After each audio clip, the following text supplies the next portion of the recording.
मैं एक जोत कौर हूँ और मेरा मैथ्स का पेपर था।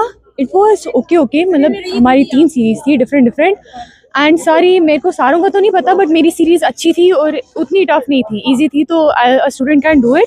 सवाल जो थे वो बुक के ही थे और मेरे ख्याल से उन्होंने पेपर बहुत अच्छा डाला था फॉर अ स्टूडेंट, तो स्ट्रेस नहीं हुआ पेपर में। ठीक ही था और हम लोगों को सिटिंग अरेंजमेंट सब कुछ ठीक ही था मेरे ख्याल से। It was good. रिलैक्सेशन तो हम लोगों को मिली थी और उसका फ़ायदा भी हुआ। हम लोगों को स्ट्रेस नहीं हुआ क्योंकि हमें इस साल बहुत कम टाइम मिला था पेपर्स देने के लिए एंड ऑल दैट, एंड इसलिए बच्चों को बहुत ज़्यादा स्ट्रेस था, इंक्लूडिंग मी, मुझे बहुत ज़्यादा स्ट्रेस था। सो उसका बहुत ज़्यादा फ़ायदा हुआ। काफ़ी अच्छा गया। एक्सपेक्टेड क्वेश्चन से स्टैंडर्ड पेपर आया था, जो हमने एक्सपेक्ट किया था वही था, डिफिकल्ट नहीं था।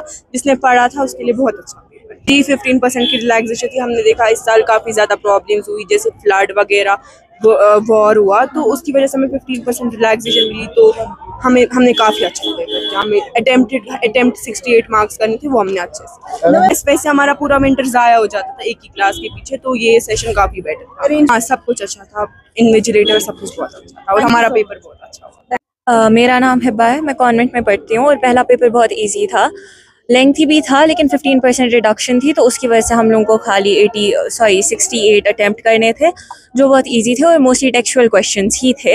एमसीक्यूज़ भी बहुत ज़्यादा इजी थे। थोड़े क्वेश्चंस, आई थिंक एक क्वेश्चन था जो बुक के बाहर से आया था, लेकिन वो भी बहुत इजी था, वो भी कर सकते थे इजीली।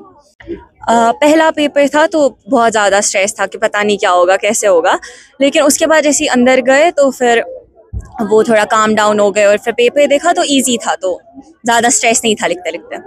बहुत अच्छे थे, सारे इन्विजिलेटर्स बहुत फ्रेंडली थे, डाउट्स अच्छे से क्लियर किए और हमारी बहुत ज़्यादा हेल्प की अगर कहीं पे कुछ डाउट था या फिर क्वेश्चन समझ नहीं आ रहा था।